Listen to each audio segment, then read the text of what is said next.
Three, two, one. Welcome to the Lightforge podcast. This is Adwikta. This is Merps. Hello. We're almost done with January, a little bit into February. Already been a crazy year thus far. Nothing too crazy in Hearthstone. Just the world is a little bit crazy right now, but that's What? fine. Nothing's happening in the world. Everything is normal. Yeah, like I said, 2021 not starting until after Chinese New Year's. Also, Blizzcon happening right after Chinese New Year's. It's also when President's Day and Valentine's Day are. That's when everything will change. I believe in the power of Valentine's Day. BlizzCon, aka really the announcement of Diablo 2, right? Yes, sure. By Diablo 2, do you mean Diablo Immortal? Well, Diablo Immortal as well. That's supposed to come out sometime. I signed up for the alpha. It's not the alpha because the alpha's already happened. I signed up for like the next phase of testing. Oh yeah, how do you sign up for that? You just go on the website and you can basically just click and then sign up for it. I'm excited because early reviews were pretty positive. They were just like, this is a decent Diablo experience on your phone. So it'll hold me over until the actual games like the D2 remake or Diablo 4 comes out. So it should be a thing. I'm clicking to pre-register now. Oh, you're doing it literally right now. The Diablo universe comes to mobile. Oh, this is not good. Oh, okay. I've officially signed up. I thought it didn't do anything because the page just kind of refreshed itself, but instead of where it says sign up, now it says like thank you for signing up. Got it. All right, so I'm officially signed up for Diablo Immortal 2. Not Diablo 2, but Diablo Immortal. So yeah, we're going to kick this off today, just kind of talking generally about Blizzard's schedule. It's going to be on the short side, and we're going to talk about our schedule too.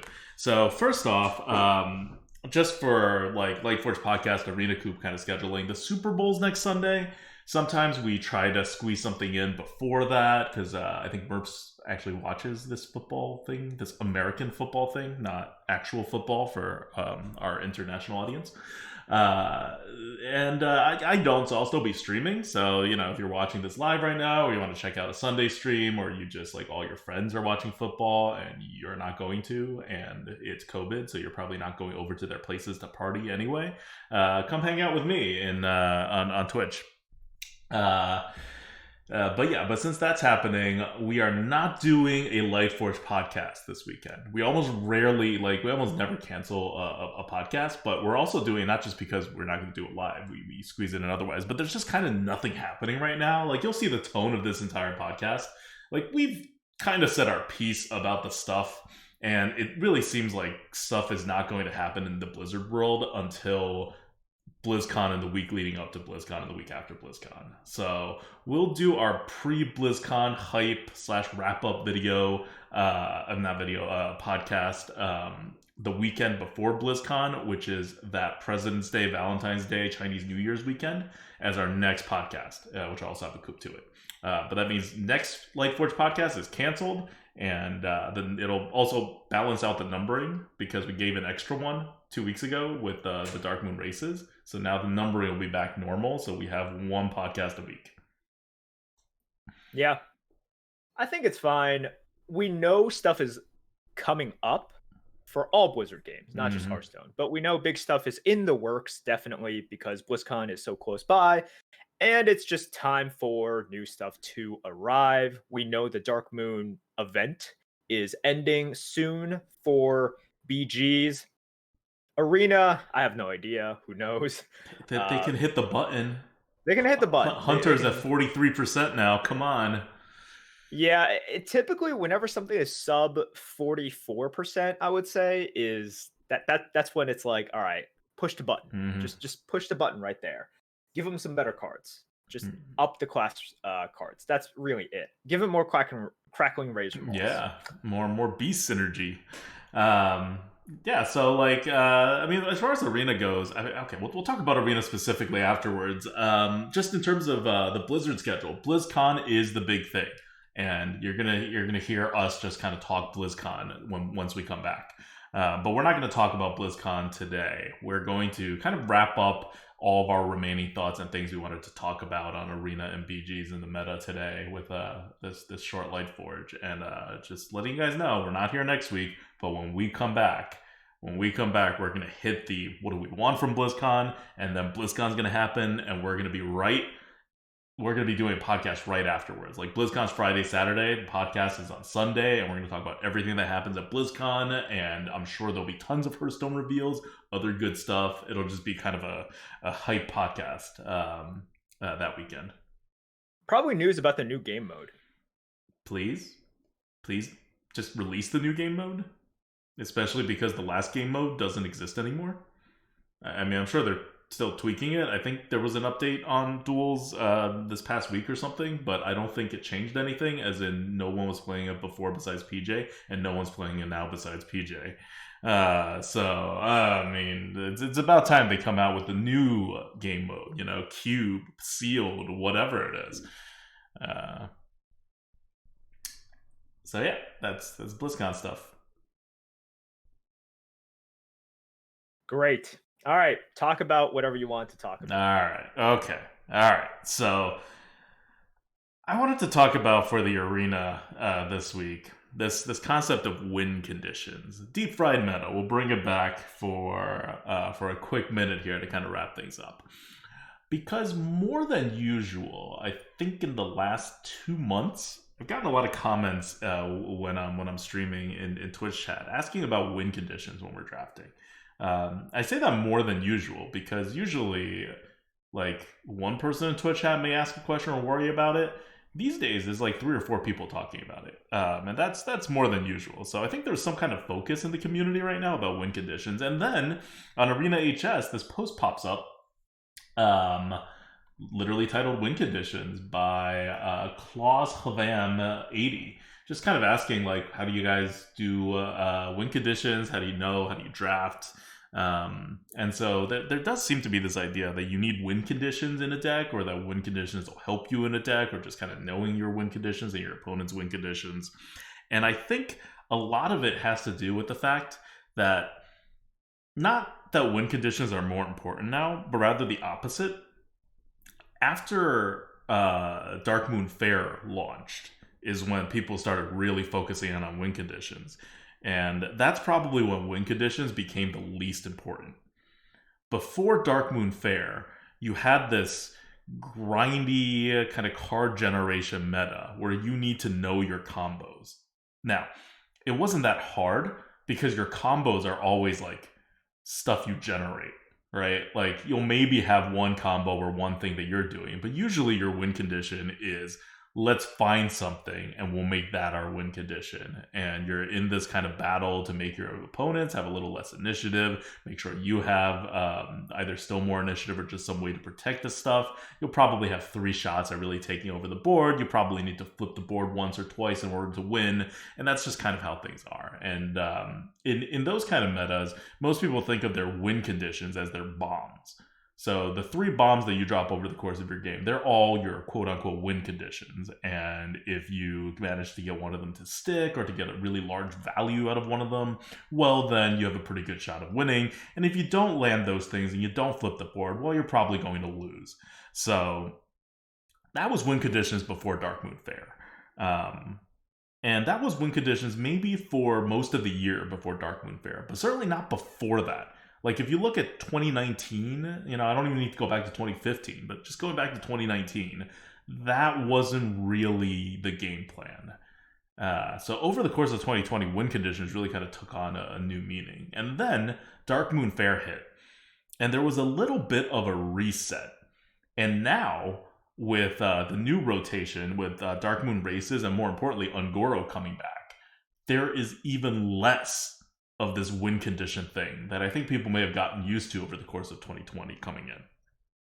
So we're kind of back to like the 2019, 2018 even feel of the game. And I think it leaves a lot of people who are very concerned about win conditions, and maybe rightly so in the earlier and mid parts of 2020, wondering how to make, like, they're drafting decks now and they can't find win conditions, right? Or they have to force win conditions. It doesn't feel right and it doesn't quite come together. So this is just a long-winded way of me trying to tell you guys, you don't need win conditions in your deck. Usually most of your decks are not going to have win conditions because Blizzard is just going to offer you less win conditions now than they did earlier in the year because of the way the meta and the sets that are in the deck work. You're going to get some, right? Like some easy ones like mages with the elemental grand finales and stuff. Some things are just kind of set up for you. You may get a giant like bomb, maybe even two, but that's not really how you win games anymore. It certainly helps to have those things. It certainly helps still to have things that flip the board for you. It's still a decently high swing meta. But these days, in Darkmoon Faire, it's less about big single turn swings. Those used to happen all the time. Now they happen like once per game, maybe twice. So you need something like 0 to 1 ways of turning the board back in your favor, which you're probably going to be able to get with all the cards. And instead, it becomes more focused on just kind of counting your opponent's initiative and making sure you run your opponents out of initiative before they run you out of your initiative. Like we said this before Darkmoon Faire came out even, that it was going to be a heavy initiative meta. Everyone's going to have initiative in all sorts of ways, small initiative, large initiative, like everything, right? And if your opponent ever runs out of initiative, they're kind of just at your mercy. So these days, your win condition is almost always wait until my opponents no longer have initiative. Then you automatically win, as long as you like don't run out of cards in the next like 2 turns. So that's it. Like if you're worried about win conditions, don't. That's your win condition for every single deck. Now, you have loss conditions. For example, not curving out is usually a loss condition. In some decks, it is not a loss condition, but don't think of it as a win condition. Like before, you may think like, oh, I have a control deck. I'm going to keep clearing my opponent's board, generate some cards, maybe heal myself up a time or two, and then I'll get to the end game and I'll win. Okay, that's not a great plan these days. You don't have the, like, I've rarely seen a deck that was drafted in a way that'll actually fit that. And if you try to draft that deck, you're going to just fail like 4 times out of 5.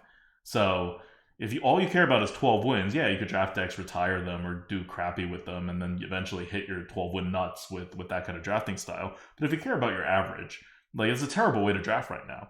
Instead, if you happen to have a lot of board clears and card draws, you can ease up on the curve a little bit. Right? You've mitigated your loss condition of not having a curve.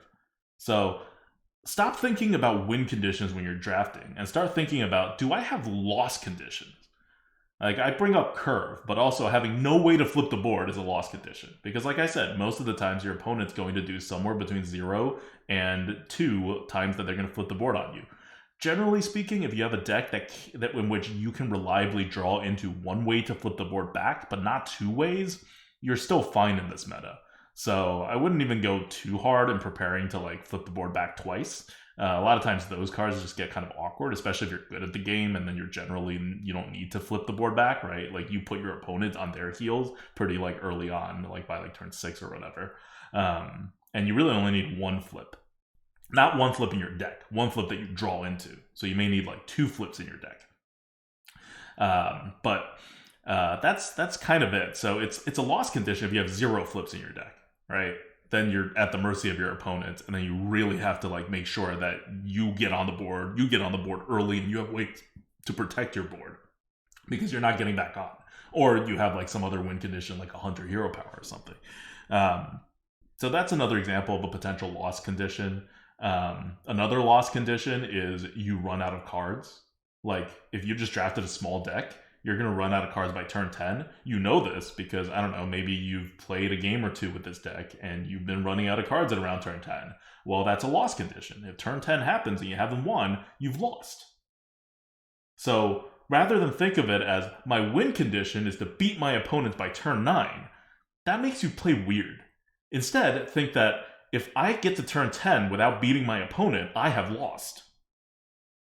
That way, when you're drafting the deck, you're no longer thinking, oh, how is this deck going to win by turn 9? No, that's a terrible way to look at it, because your deck never looks like it wins by turn 9. It just does. Like, I've won by turn 6 so often in this meta, with crappy-looking decks that do not look aggro at all, and instead, just have a couple loss conditions. Like, you lose the game if you have the board flipped on you, and you lose the game if you get to turn 12. It's like, okay, well, I'll play according to that, and then I will sometimes win on turn 6 or turn 7 or turn 8. But I'm not trying to win the game on turn 6, turn 7, turn 8. Because, again, I don't have win conditions. This isn't just like semantics. Like, it's a whole way of viewing the draft. Like, we'll end up with a whole lot of drafts in which they're okay decks, and someone will be like, "Well, what's your win condition?" And I would always say very consistently, "I have no win condition. My win condition is to not lose, and then my opponent eventually loses, and then I win."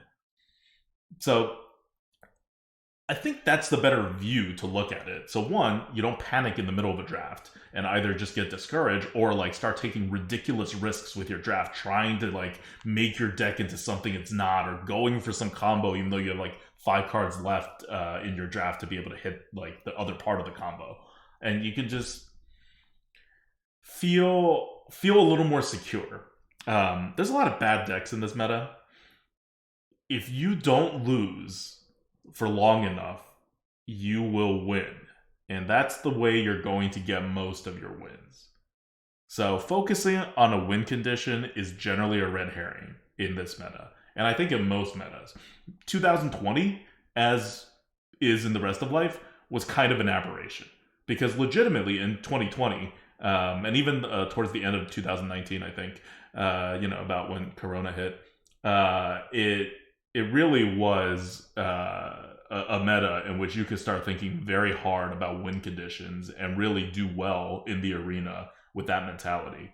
But since Darkmoon Fairs has hit, we're kind of back.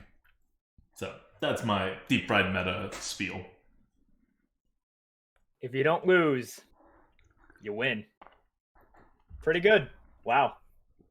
Haven't heard that one before. Mm-hmm. Pretty sick. Yeah. It's just been asked in chat so many times. And there's nothing wrong in looking for a win condition. Like I said, right, you won't hit a win condition 4 out of 5 decks. Well, that means 1 out of every 5 decks you will hit some legit win conditions, and you really should draft towards them, and you really should play towards them. But just don't worry if you don't hit it. You're not going to hit it that often. And if you're like, what am I doing? Am I drafting wrong? Like, I rarely have win conditions in my deck. No, you're probably drafting okay. Or at least that's not one of the reasons why you're drafting wrong. Like, don't let that skew you negatively. I think the main problem with the term win condition is too many people end up trying to put all of their eggs in that basket. So there's a difference between two people that are playing Plagued Proto Drake on turn 8. From game to game, from person to person, person A is playing Proto Drake on turn 8. Person B is also doing it. But I think one of the things that prevents people from really, getting high on the leaderboard, being that super infinite, is their thought process on how to get there. Some people, and I'm going to keep talking in generalities because it's hard to talk about everything that goes into them being able to play Proto Drake on turn 8. But a balanced, kind of careful approach that is trying to consider a lot of things is better than the person who's just like, I just need to make it to turn 8, whether playing too carelessly or sometimes too kind of close to the chest. I would say if people are thinking about win conditions, that's kind of one of the main issues there, where they're doing everything that they can and then putting all of their eggs in that one basket and saying, okay, well, I've set it up such that I drop my Proto Drake.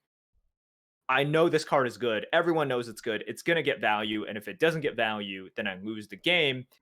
A lot of moves that you're making before then, just so you can play your win condition, you probably could have done something better in order to not have that Drake be as much all in, where you have a little bit more options. And even though both people get screwed, like, okay, person A gets screwed and person B gets screwed if they get polymorphed, if they get hexed, right? It sucks. You play at 8 mana, big minion. They use 4 mana to get rid of it. You're always going to be in, not in a great spot, assuming that the game was like about even.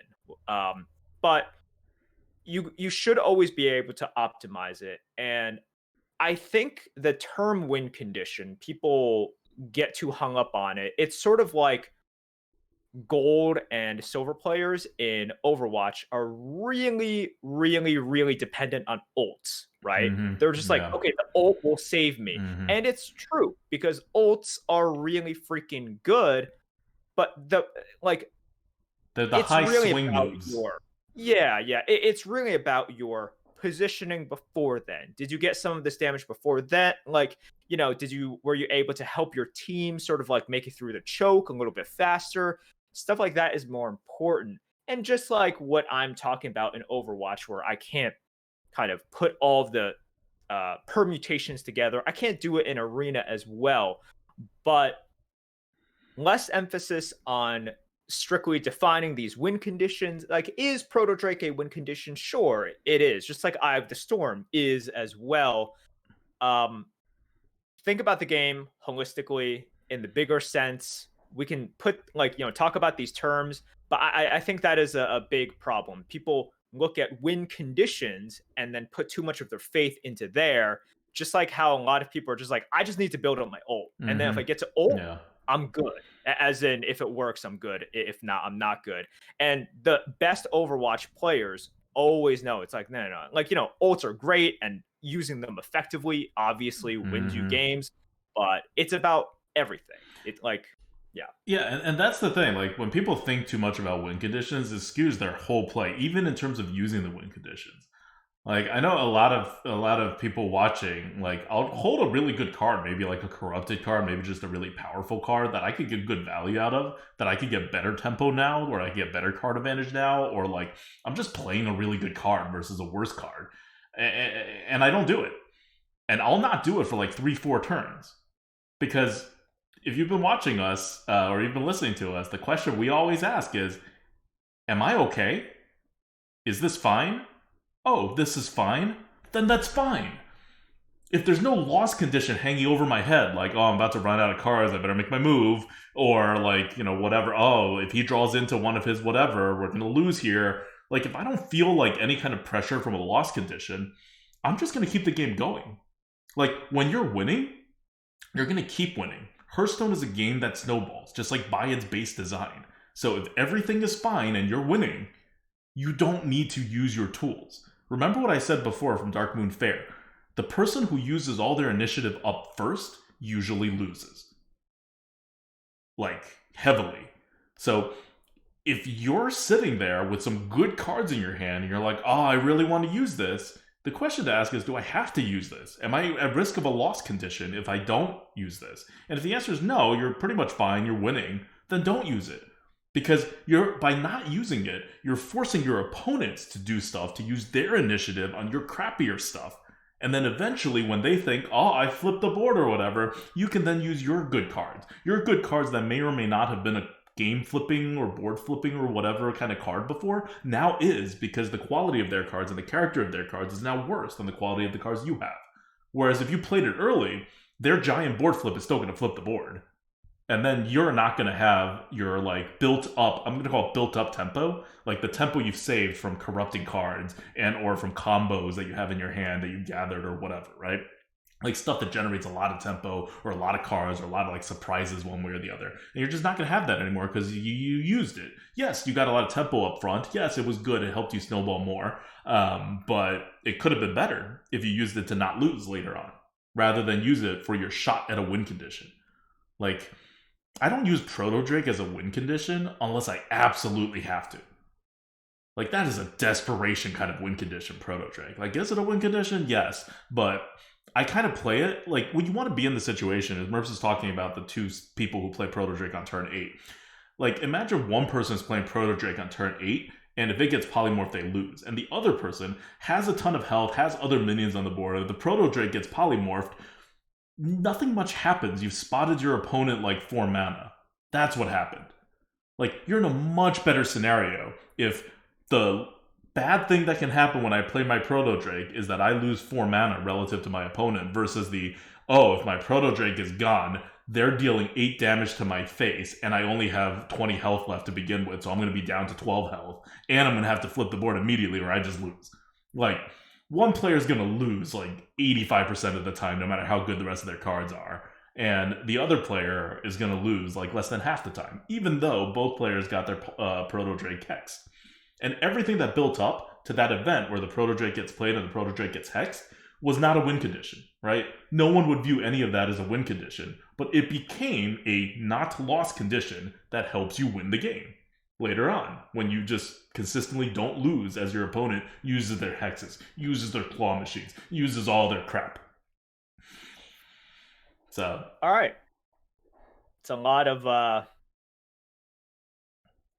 I'm wondering what people take out of this, how they view this. Just don't lose, man. Just don't lose. Just don't lose. Forehead. Just don't lose. And like, know when you're about to lose. Know like 3 turns ahead at least. Know that you're about to lose, so then you can make decisions accordingly. And avoid that losing thing that's going to happen in 3 turns. All right. So let's talk about BGs for a second. I want to focus on a particular skill that we all know about. I think we all recognize that it's quite important, but it is hard to cultivate.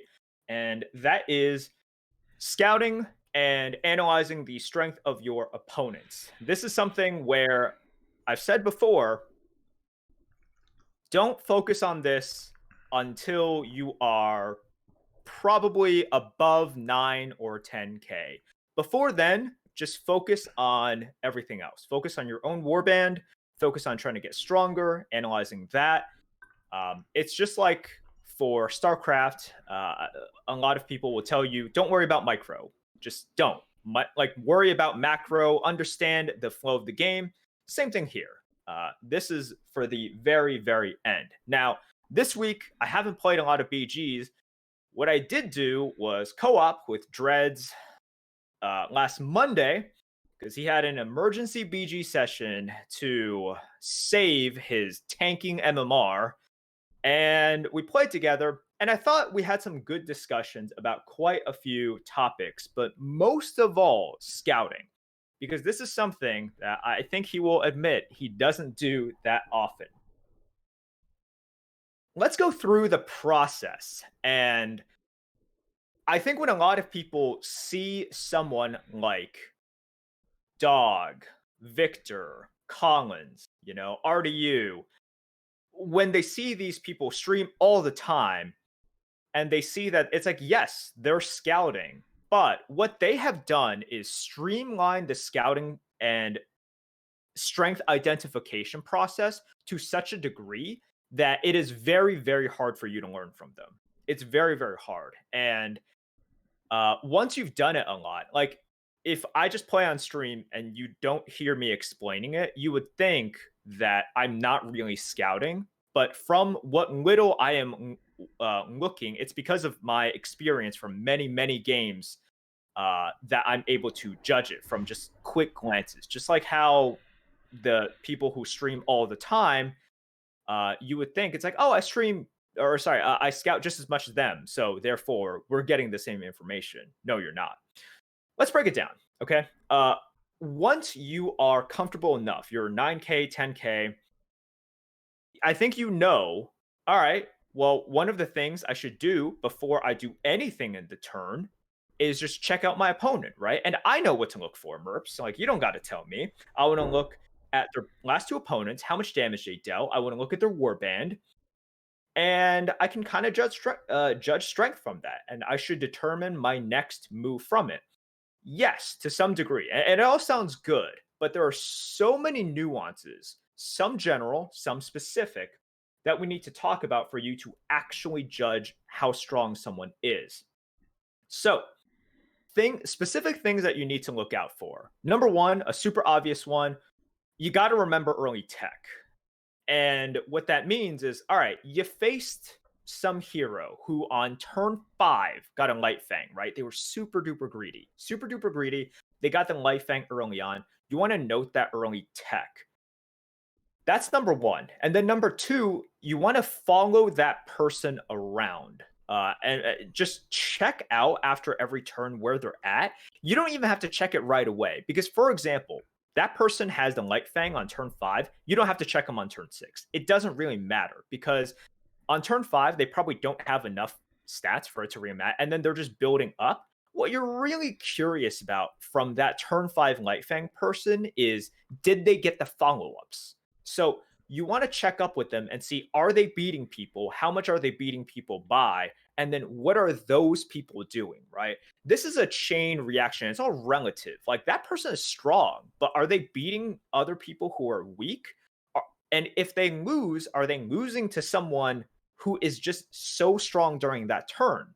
Like, that person with the Lightfang, maybe like they can lose to a Cthulhu, and it's because Cthulhu is so powerful in the mid game that you shouldn't be that surprised. So that's what you want to do. Number one, no early tech, follow these people, keep that in your mind. And this is why I'm saying you got to have an extreme comfort with the game before you do this, because this is taking up space in your head, right? This is like in Arena, the last skill I tell you guys to do is to read the person's hand, because this just requires extra, and you need to be able to play your hand and turn plan and watch out for all these other variables.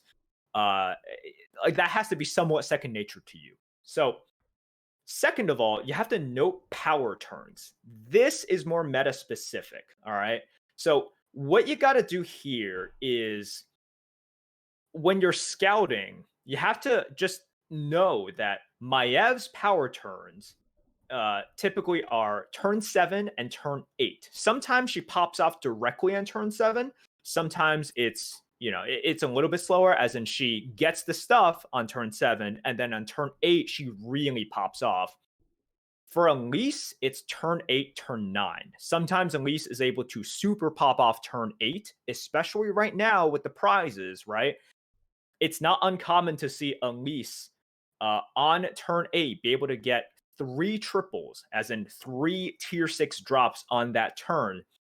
And then on turn 9, she can really take advantage of that, right? Like, that's when she's got the Calagoses, and then she rolled into the Nadina and the Amalgadon and all of the stuff.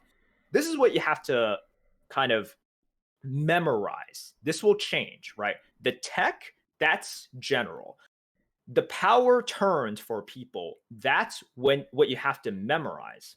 Now, back to the general for a second, because we're mentioning people's power turns. Maiev, Elise, these are solid examples in which, if you're playing, you understand. It's like, okay, Maiev turn 7, turn 8, Elise turn 8, turn 9. The more these heroes are getting spanked in the early game before those turns, the more you should be afraid, generally. Generally, this is what I'm saying. Because what happens with these heroes is, the more damage they take before they pop off typically translates to a bigger pop off.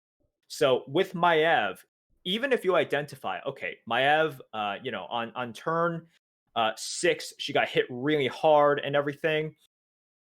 There's a couple of things to remember. If she gets hit too hard, then she has to sort of cash in, right? She's taking like the sneeds, she's taking the tempo units, adjust accordingly. If this is turn 8 for Maiev, you see that she has, 2, 3 triples, and she got beat on that turn. You got to expect some major fireworks on the next turn, right? So this is going a step beyond. You're not only looking at Maiev, identifying the power turns, but you identified on the first potential power turn, Maiev got beat, but she has the triples. So what does that mean? And then, of course, you want to look at who beat her as well. What does that mean? You have to be prepared for the possibility that she super popped off this turn. And then you want to adjust your plays accordingly. So here's the thing. Like, when you play BGs a lot and you watch some streams as well, and I understand, while streaming, it's hard to scout. A lot of people get very, very frustrated, and they say, there was nothing I could have done, right? There was nothing I could have done. This person always beats me here. And sometimes you can do something if you scout accordingly.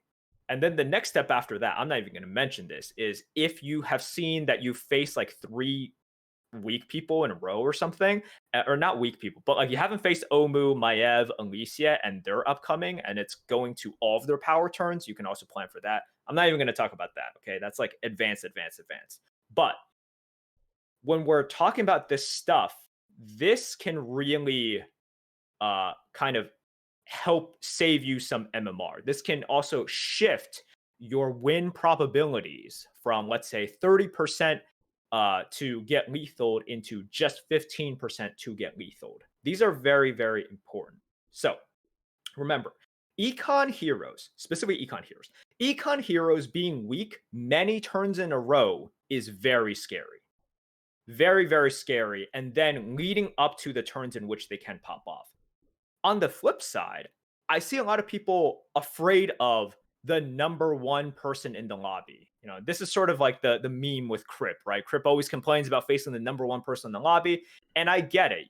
Like facing the number one person sucks, but tempo heroes being strong many turns in a row is not necessarily scary. These are heroes which eventually do fall off.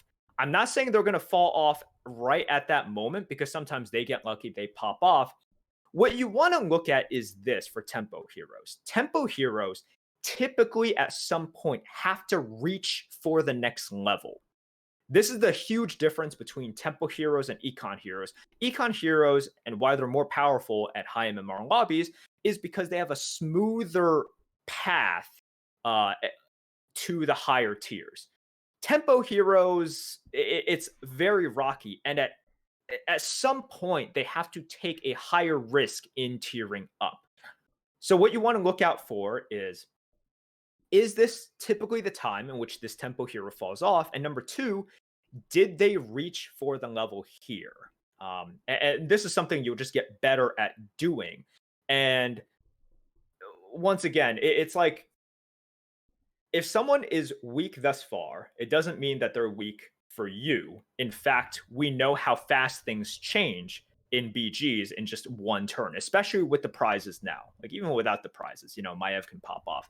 And then if someone is strong many turns in a row, that doesn't necessarily mean that they are strong. And this is stuff that I see streamers even sometimes, like, you know, they should take it a little bit further than that. And a lot of it is just them streaming, and it's tough to process all of that. Beyond that as well, tribe matters. And what you have against that tribe matters as well. Especially if there's a hero there that is very polarizing, like George. If George is in, you kind of know exactly what they have. If you see mechs, you kind of know what they have. And you want to think, how does my comp do against that specific composition? For example, if you're facing mechs in the mid game and the mechs are doing well, right? Like, you know, it's not a dying mech comp and you know nothing about it, you can expect double deflecto. You can expect a couple of resets there. How does your comp do against it? Do you have any divine shields, or are you just sort of like big, you know, medium size minions in which those divine shields are always going to get value on your minions, right? You have no like tech, you have no 1/1s of your own to potentially pop the divine shields. And then after that, if you say, well, okay, I have a non-favorable matchup, how much damage do you think you're going to take there? Estimate. Put this out there. It's just like an arena where when I made my guide, when you're making reads, what you want to do in the learning process is always guess and then take that risk. And then through a lot of feedback and sample size, you're able to actually evaluate how correct you were. Don't just take like 2 or 3 games. But when you're analyzing strength in BGs as well, do the exact same thing. And this is how you're going to be better at judging. It's like, okay, this person was strong, this person was weak. I think I take this much damage. Because at the highest levels of play in BGs, you have to use your health as a resource. In order to do that, you have to estimate how much health you can afford to lose and to play around with in order to tier up. Once you get that correct, that is one of the greatest skills you're going to have, because then you can squeeze in more tech. You can squeeze in more of those first, second places, and you don't have to settle as much for the Adulta method of top 4, top 5, which is necessary at the highest levels. So this is, once again, a lot of sort of general stuff, but you want to be thinking about all of this. It's what I think about. I try to give you guys a roadmap on exactly the stuff I consider. Once you get better at it, you just glance at the left side of the screen a couple of times. You like flip through, and it'll be second nature. It's just like, like some FPS shooters, right? Like you see to you what seems to be a very complex kind of set of actions that they do. It's just because they've repeated it so many times. So when you watch BG streamers as well, when they're analyzing information, don't do what they're doing. What you want to do is build up your foundation of reading and analyzing strength. Test yourself, right? Be like, okay, well, I think I lose here. Based on this information, I think I'm taking this much damage. If you keep on doing that, and if you keep on testing yourself, you're going to get better at it. And then you're going to see yourself getting more first and second places, especially at low HP. That's the best part. Like, use your HP as a resource to get to tier 5, tier 6 faster. And this is going to be a skill that will take some time. You're going to get frustrated, especially in the Dark Moon fair ticket meta, right, with the prizes. But we see a lot of people still climbing, still having a lot of success. And this skill, no matter if prizes are in or spells are in the future or not, is, I would say, the most important skill and the last skill that needs to be developed. So do it. That's basically it. Like, we can talk about kind of, tribes. We can talk about all of this other stuff. But scouting, using your HP effectively, is almost as important as endgame positioning, which I won't talk about here because I talked about it in a previous Lightforge. And that's the meta in a nutshell. It's these two skills which are the most important at the highest MMRs. So if you want to get on that leaderboard and if you want to climb, you have to focus on these. So, Merps, how would you go about focusing on it if you are currently unable to? Because you mentioned that it's really hard to do it and you'll get better at it. So do you start tracking all 7 people at once and just try to, get better each time and assuming some fails in the middle? Or do you start tracking like 1 person, then 2 people, then 3 people? Yeah, what you want to do, so once again, stuff that you always want to do. So number 1, before you do anything at all on your turn, look at who you're facing next. Judge relatively how strong they should be at that turn. So this is first stuff that you should memorize or just learn, right?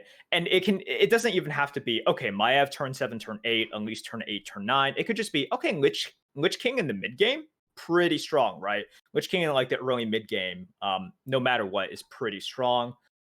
No early tech if you faced them before.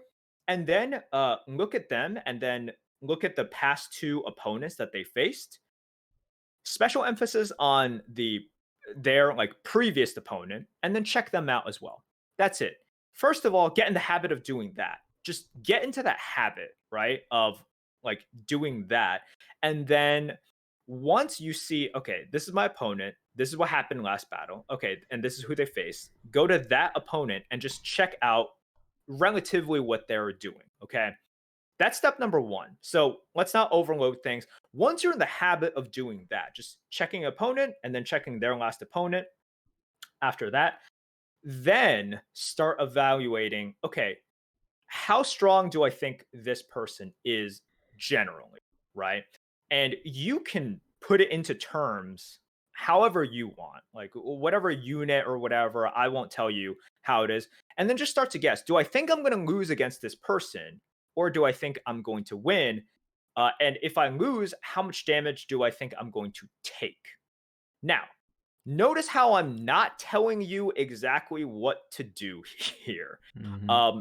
This is one of those things where the better you get at the skill, the more you're able to deviate from what you would have done Mm-hmm. based on how accurate you think your reads are. And once again, this goes to play styles as well. I'm always one of my core beliefs in BGs is if you're gonna lose, just level. If you're gonna lose anyways, especially in the early/early mid game, it's so much more advantageous for you to just take a little bit more damage and get to the next tier, especially when it's safer. I'm basically trading, let's say, 6 more damage for the opportunity to get to the next tier. Take it every single time, right? So I think that's like very important. Once you are able to guess that correctly or to some degree correctly, okay, cool. Then you can decide, okay, well, because I can trust this a little bit more now, I'm going to change my play accordingly to do that. Those are the basic steps. And then afterwards, this is something I've kind of been cultivating as well. You can even guess whether or not they have an Illustra. You can guess whether or not sort of they're putting divine shields first and everything. This becomes like very, very kind of, seeing through the matrix, like the ones and zeros kind of thing. But ultimately, you'll be able to have a good guess at that as well. Just go through those steps first. Just go through those steps. Notice how I'm not even telling you, okay, change your play based on it yet. Just do that. Because if you're not doing that, then you're never going to get to the point where you feel confident enough in order to trust your reads and change your plays accordingly. So if you guys listen to my Arena kind of video series, you'll notice the advice is pretty similar. In limited formats in which it's not easy to guess exactly what's in your opponent's hand, there are many ways for you to practice, but the most important thing is to just get in the habit of it. Proactively tell yourself, I think this is what they have, / I think this is what there's, how strong they are. This is how much damage I think I'm going to take. Once you feel comfortable with that, then you can make, the 180 no scope kind of arena BG plays and actually be right about it, actually hit it on the mark. And then you'll see your MMR improve after that. Because at the highest levels, I would say everyone knows kind of how to play the game at a very consistent level. But what are you really squeezing in? It's these skills that are not cultivated as much because they're much harder to do. And part of the reason they're harder to do is people don't like doing them. It's not as fun. It's risky. People are wrong a lot, and also people just like playing on kind of autopilot. And this is definitely not autopilot, right? This is stuff that's, I think, pretty annoying for some people. Yeah, so these are also kind of the plays where if you decide to take action counter to what you would normally do, the payoff is not like 1-to-1. It's not like you're right, gain plus 1 point. You're wrong, lose minus 1 point. It's usually like you're right, gain plus 1 point, or like gain, I don't know, let's say you're right, gain plus 4 points. You're wrong, minus 10 points. Like it's always skewed against you taking action. That's why it's not the default action. So you really have to be right, like at a very high percent chance. You can't just be like, oh, I'm right more often than I'm wrong. In which case, you probably still shouldn't take the actions because your result is not 1-for-1. But before you get to like, if you're listening to this and you're like not a top 200 player, not a top 1000 player even, maybe I think the best advice is to not do anything. Like mentally make those reads and mentally every single turn say how much am I going to win or lose by, what is my percentage, and what's my like percent chance of dying or the amount of damage I'm going to take. And if you keep doing that, you'll get better at it, right? Like you'll get better in 2 ways. One is because you're repeating the activity, right? So you're just going to get better at it. And 2, you're going to learn stuff from yourself just by feeling things out. You're going to get more comfortable tracking all these different elements in the game, especially in the early and mid game. And that's all going to be good for when one day in the future, when you get to be good enough, you can actually apply these skills. Like, I don't want people coming away from this and thinking, oh, I know what to do now. I'm going to do it, and then I will elevate my play. This is the kind of skill that you have to like sit there and hone for a long time for a payoff in the future. So there's zero cost besides like being annoying to be honing the skill, so you should definitely be doing it once you're like hitting a certain spot on the meta side. But like when you take actions for it, just don't expect results in a fast pace. Like you got to get to an accuracy of like bare minimum, I'd say 75% correct before I would start like taking any action based on your own reads in this realm. Agreed. All right. Anything else on BGs, or do we have a question from the goat? Do we need one? We don't need one. I guess I'll give a Hades update. I was going to put the video out on Tuesday, but that's not going to happen because this keeps happening. This is one of the reasons why we actually had to shut down the Lightforge algorithm for the arena. I keep wanting to make things better. And I decided that I'm going to build in all the movement stuff, not just the absolutely necessary ones, but literally when each move ends and allows you to move into my weapon analysis. It's honestly not going to sway like more than a few weapons by a little bit, and it's going to make everything more accurate by like somewhere between 0.1 and 0.2 points. All these weapons, by the way, have like between 10 and 20 points. So 0.1 and 0.2 is not that high, but there's going to be a handful that are going to move by like almost a point. And for those, I just built this new thing in, and so I'm going to need a little bit more time to make sure I have it all right. I think it's good now, but it did take like an extra day. So that's coming next week, not this week. But it was interesting. There's a lot of things about the Hades weapons and things where I didn't even know it did that until I started like going into practice mode and like just testing it. I was like, oh, you can move in this time, or oh, you can dash here, or oh, like did you guys know Rama, the aspect of Rama, has longer range on the attack than the normal bow? It's not just more powerful. It's not just wider. It actually hits farther. Like, I just never knew that. I've been playing with Rama for a long time. Anyway, just, stuff like that also. That's my my non-Hearthstone related update. Cool. Yeah. I guess we're going to be silent for a week, and then we'll come back, and hopefully there will be some stuff that has happened and we can comment on, or even if there isn't, we're going to talk about our BlizzCon aspirations in the next week's episode, and then after that, it will be the post-BlizzCon episode, which will probably be long because I assume they're going to drop a crap ton of stuff on us during BlizzCon. Sounds good. All right. Until next week, then. Until 2 weeks from now, then. This is Adwikta. This is Merp. See you guys.